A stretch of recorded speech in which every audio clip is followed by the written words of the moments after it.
Hello ladies and gentlemen, this is AndresRestart, and oh boy do we have a doozy of a discussion to have today about Nintendo Switch 2. It appears that game leaks and more are abound when it comes to this console. There is so much going on right now. We have several stories to discuss when it comes to giving us ideas for what kind of games we could be seeing coming to the console. But then I'll also be speaking on some other elements as well, such as backwards compatibility, and more information, actually conflicting stories, two different conflicting stories about what may be going on regarding the Switch 2 reveal. It's all very interesting stuff, and so that's what we're diving into today. But before going forward, let me ask that if you do enjoy my content, to please subscribe and hit that notification bell. So I'd first like to start things out by shouting out Captain Doge on Twitter, who shared with me this recent survey from Nintendo of America. And here they ask, please select up to 3 favorite video game genres from the list below. You can choose fewer than 3 if needed. And then looking through, we see some very interesting choices here. Role-playing games such as Final Fantasy or Horizon Zero Dawn, the PlayStation exclusive series, not counting the LEGO version or the PC ports. That's interesting. Strategy games such as StarCraft or Civilization, action games such as Grand Theft Auto or Assassin's Creed, shooter games such as Call of Duty or Battlefield 1. These are some very interesting listings here. Yeah, a lot of these games come to Nintendo already. There's some version of them, like there is the Grand Theft Auto collection that's on there, but there's no Call of Duty, there's no normal mainline Horizon Zero Dawn series. It's just very interesting that we're seeing these different types of third-party games listed in this Nintendo survey. Could this be an indication of these series coming down the road, perhaps for Nintendo Switch 1 or Nintendo Switch 2? Some may want to downplay the relevance of this survey because a survey isn't necessarily confirmation that these games are coming to Nintendo Switch or Switch 2. And yeah, I agree with that to an extent. This does not confirm any of that, but while it may not be confirmation, I do think it's at least a solid indicator that there's a pretty good chance that these could be on the way. It does show that these games are under consideration. Nintendo wants to be aware of what we might be interested in for their platforms. And for some perspective here, a few months back we were talking about a Nintendo survey that was referring to different Mario RPG games, including Mario and Luigi. And then what happened just a little bit later into the year, we got the confirmation of Mario and Luigi Brothership. Now, I don't think that we're going to get confirmation for all these games within the next few months, but I do think that some of them might be confirmed relatively soon if there is indeed a Switch 2 reveal about to happen, which I do think it is about to happen. But because this information is intentional information being put out there by Nintendo, I wouldn't call this a leak technically. We do, however, have leaks to discuss, or at least potential leaks, because of course you never really know until it's 100% fully confirmed. Now, the source for this next set of leaks we'll be discussing here is Ryan from the Bronx on Twitter. Reading their bio here, independent security researcher and freelance content translator, creator of the original Midori account. As you'll notice, a lot of people are starting to follow them. This account was recently created around the time, a little bit after the whole fallout of Pyoro and Midori surrounding the June Direct. And apparently, yes, this person is Midori. That's what people are believing. Now, I could not find 100% confirmation that this account is absolutely the same user as Midori. They claim to be, and looking throughout their posts, it kind of feels like it is, and there's a lot of things that they're saying here. But I will say that something that they did talk about was this in-depth thread on how they find their information. So I'll just read the top part here. Today we're going to take a look at the process connected to discovering code names and other information. Please do note that the methods and tools used in this demonstration are entirely legal, and whether or not you realize it, you've likely used them yourself. And so, Midori, or I guess Ryan from the Bronx, goes through this entire in-depth process on how they find different code names for different video game products that are out there. And so at the bottom of this thread they say, "This is a simplified version of the type of workflow I would incorporate, but the gist of it is that utilizing search engines in tandem with specific web searches is an effective and legal method of gathering this type of information." And so essentially what Ryan from the Bronx is talking about here is that the bulk of the information that they share isn't actually leaks, but just proper research. However, they do have some leaks, and if this is indeed the same person that was Midori as that they are suggesting, and I am kind of leaning towards actually believing given all this information, then they at least have a pretty good track record when it comes to Nintendo leaks. And not as many people may be aware of this because not as many people have followed Midori as closely, but we did follow Midori very closely during the whole Nintendo leaking spree leading up to the June Direct, and there were things that they basically told us was going to happen that did happen. The information we got about Dragon Quest III HD 2D Remake, they provided that. A new 2D Zelda, they provided that. The timing of the June Direct, they provided that. The codename leak that essentially told us that we were getting a follow-up to Super Mario Party, all of this information has proven true. So of course, take this with a grain of salt, but with that all said, let's now get into the different Nintendo related things they have been discussing as of late. So here, Xenoblade Chronicles X port for Switch will be released next year. They are not skipping to Xenoblade 4, this port was also made with Switch 1 hardware in mind, but will also be compatible with Switch 2. So this is very exciting, but also confusing. So I've been arguing for a while that I think Xenoblade Chronicles X is an unlikely port for Nintendo Switch, because the Xenoblade devs themselves have expressed in the past that it would be a very expensive project. And I think if they're going to revisit the game, there's a high chance they would treat it like Xenoblade 1 Definitive Edition, essentially a significant remaster with huge visual upgrades, new content, and a variety of quality of life updates. And I think if this were to be coming to Switch 1, they could definitely input new content and quality of life updates, improve on some things, but it would be tremendously lacking in the visual improvement category. The jump from the original Xenoblade Chronicles to the new version of it on Switch is significant. There is many arguments that it was a proper visual modern remake. It does essentially look like a modern game.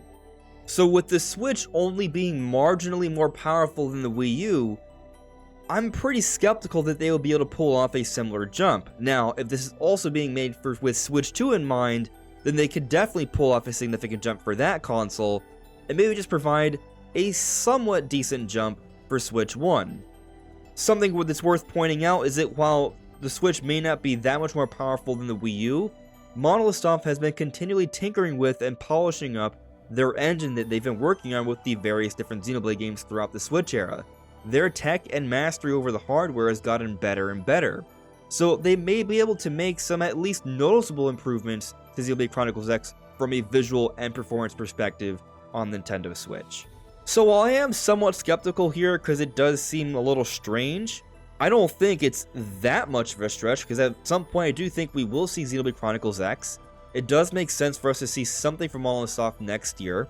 I was hoping it would be the new IP, and I'm still kind of thinking there's a chance of that, because it's possible that maybe both could be coming out in the same year, especially if this new IP has been in the works for many years, so both these projects could be reaching completion around the same time, and if they're fairly different, they could likely afford to have both come out within the same calendar year.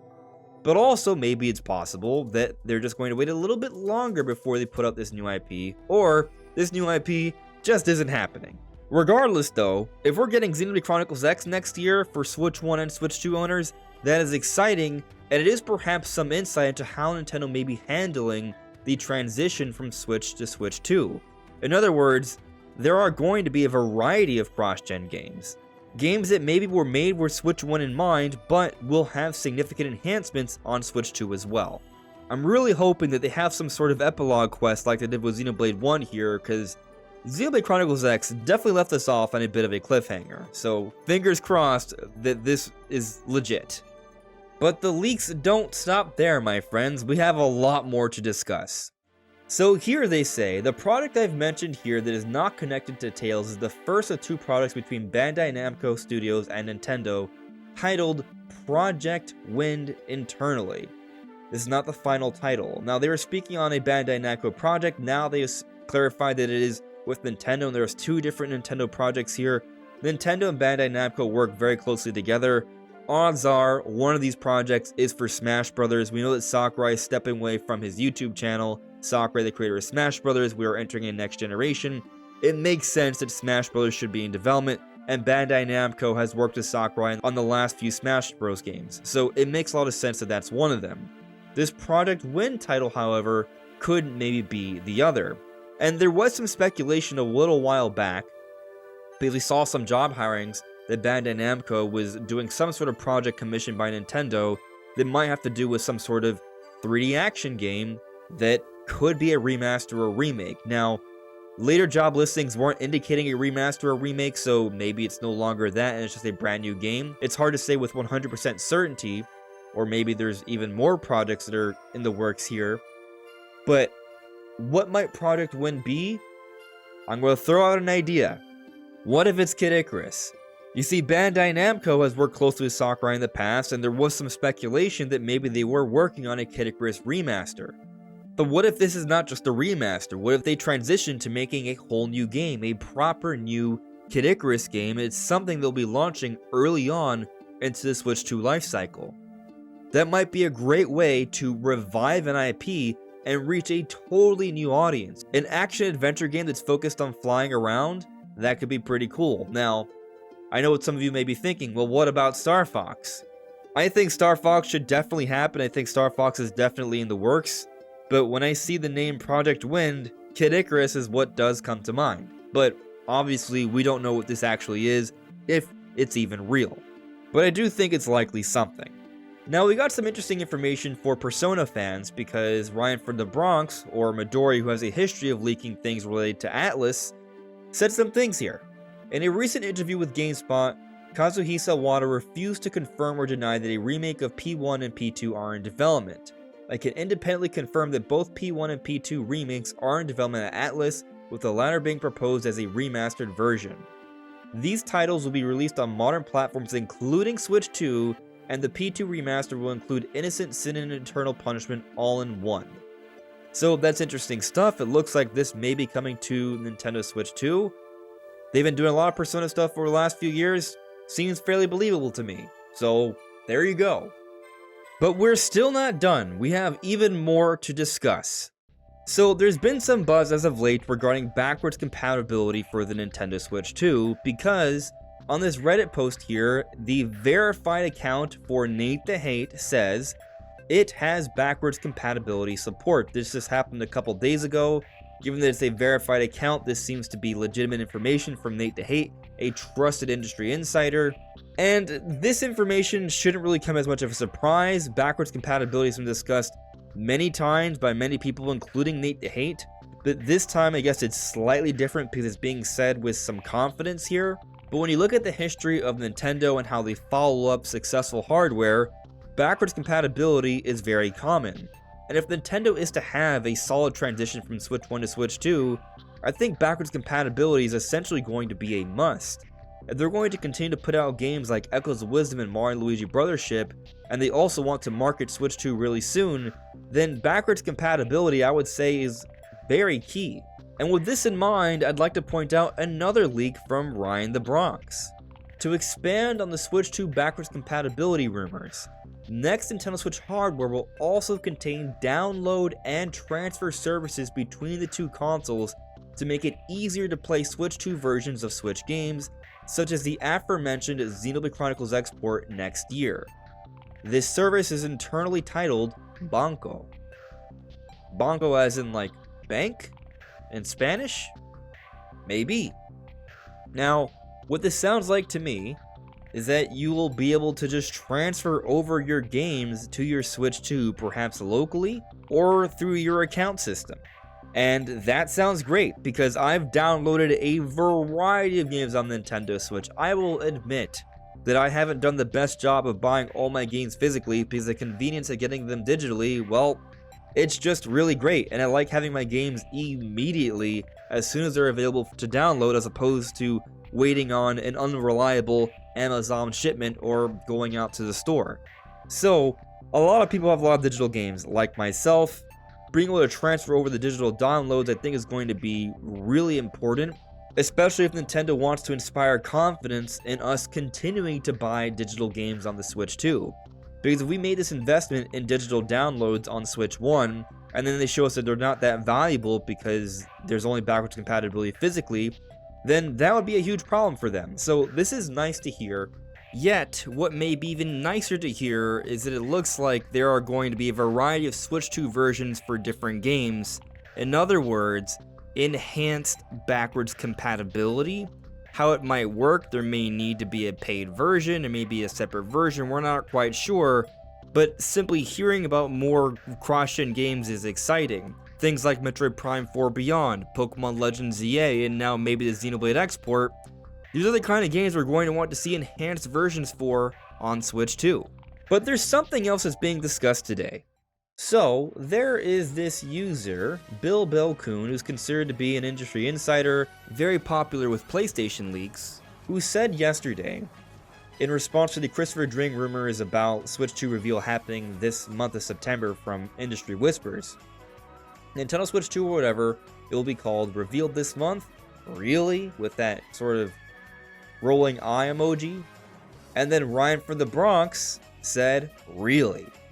So this user, that may indeed be the same user as Midori, is suggesting that yeah, Switch 2 reveal is really happening in September. Of course, Bilbo-kun is not suggesting so, because they are saying that a bundle is about to be announced. Some industry insiders are hyping for a Switch successor announcement this month, but hey, here is something that Nintendo will really announce: a new Switch OLED bundle featuring Super Mario Bros. Wonder, and then they here tell us to go to their website to read about the article. So, I will get to some details in the article, but Bilbo-kun does have a history of leaking things. They do get leaks. So, what they're leaking here, I think, is likely real, but that does not mean that the Switch 2 reveal will not happen this month. Think about it. Why would a Mario Wonder OLED bundle, a game that came out last year, be the reason that Nintendo moved up all their presentations to August, and how all their preview events for their big 3 holiday games happen sooner than later? That doesn't really make any sense, because Nintendo has bundle announcements every single year, and those bundle announcements did not impact Nintendo presentation announcements in any way. But when looking at the details of the package here, it's essentially going to be the original OLED model, the white one that came out a while back, back in 2021. It's going to have a Mario Wonder download code and a 3-month subscription to NSO. Also, it's not even coming out in every region. It's coming out in Europe. North America, it remains to be seen exactly what's going to be coming out here. So this is a bundle that's not coming out in every region, is just basically old repackaged materials here. I don't think this is going to be the big announcement in September that caused Nintendo to change everything they normally do in September. But some people might argue that if Nintendo's still announcing bundles, that the Switch 2 reveal isn't happening anytime soon. Well, in my conversations with 2 different friends of mine, Botox Games and Nintendo Prime, they actually shared with me some points back in holiday 2016 after they announced the Nintendo Switch and showed off the big reveal trailer, where Nintendo was still making bundle announcements. So here Bo showed me this tweet from Nintendo of America on November 7th, 2016, just a few weeks after the big Switch 1 reveal trailer. Attention Black Friday shoppers, while supplies last. On November 25th, grab a new Nintendo 3DS bundle in black or white for just $99.99. So they announced the bundle just a few weeks after they showcased the Switch 1. For 3DS though, some people like to say that the 3DS isn't really relevant to the Switch, so any Switch marketing doesn't impact 3DS sales. I strongly disagree with that, because the Switch is a successor to both the Wii U and the 3DS, but that is what some people believe. Now, interestingly though, it wasn't just 3DS bundles they announced during that time, it was also Wii U. My friend Nintendo Prime pointed this trailer out to me. Back on November 14th, 2016, they had a Wii U holiday bundle to announce as well. So Nintendo was still announcing bundles for Wii U and 3DS shortly after the showcase, the initial showcase of the Nintendo Switch. So while Bill is clearly throwing some shade towards Chris String and these industry insiders and suggesting that a reveal isn't likely happening in September because of their information they're privy to regarding a very basic Mario Wonder OLED bundle, there's information to suggest that both could be happening. So I wouldn't go all doom and gloom quite yet. Signs are still ultimately positive on a Switch to reveal in September. Of course, it is not guaranteed. Maybe it happens in October, which really wouldn't be that far off, or maybe it happens even later, which would be disappointing, but at some point or another, it is going to happen. But what do you all think? Let me know in the comments below. This is AndresRestart. Thank you so much for listening and watching, and I'll see you all really soon. Take care. Bye.